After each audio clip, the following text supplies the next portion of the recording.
Pemprov buka suara viral warga Tapanuli Utara punguti beras bercampur tanah akibat dilempar dari helikopter.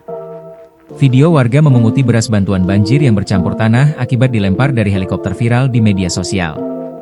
Disebutkan peristiwa terjadi di lokasi banjir dan longsor di Kabupaten Tapanuli Utara, Sumatera Utara. Dalam video beredar, awalnya tampak helikopter menjatuhkan beras dan bantuan mie instan dari helikopter kepada korban banjir dan longsor di sana. Saat bantuan dijatuhkan, kemasan beras ada yang rusak hingga berceceran di tanah. Warga lalu beramai-ramai memungut beras yang bercampur tanah tersebut dan menjadikan bajunya sebagai wadah. Dalam narasi video dijelaskan bahwa bantuan yang diberikan dari helikopter karena akses ke wilayah tersebut tertutup longsor.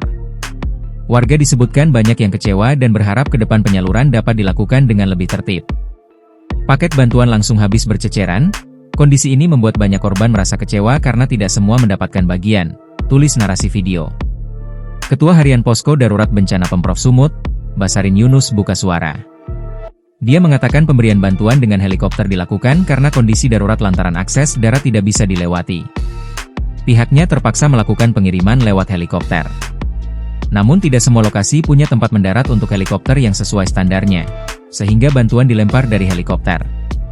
Tidak semua daerah atau desa-desa yang mempunyai helipad, tempat landasan helikopter, ujarnya. Basarin saat ditanya wartawan di Posko Darurat Bencana di Jalan Ah Nasution Kota Medan, Selasa, 2 Desember 2025. Sehingga salah satu cara untuk bisa mendistribusikan bahan pangan adalah dengan menjatuhkan dari helikopter. Harapan bisa diakses masyarakat dengan segera. Kendati demikian, pihaknya akan melakukan perbaikan-perbaikan untuk proses pengiriman bantuan dari udara, supaya bantuan yang diberikan sampai dengan kondisi baik dan tidak rusak. Namun demikian ada 1-2 mungkin yang rusak, bantuan yang dikirim, itu akan kita perbaiki nanti ke depannya, sehingga nanti bisa digunakan, ujarnya. Namun dia meminta masyarakat memahami kondisi yang terjadi, karena situasi yang terjadi darurat. Tapi minimal itu bagaimana niatan kita itu masyarakat bisa mengakses perbekalan ini, sehingga tidak terjadi kekhawatiran di masyarakat. Itu dulu yang paling penting kita atasi karena ini memang kondisinya tidak normal. Jadi sopnya, juga harus bisa kita pahami seperti itu, tutupnya.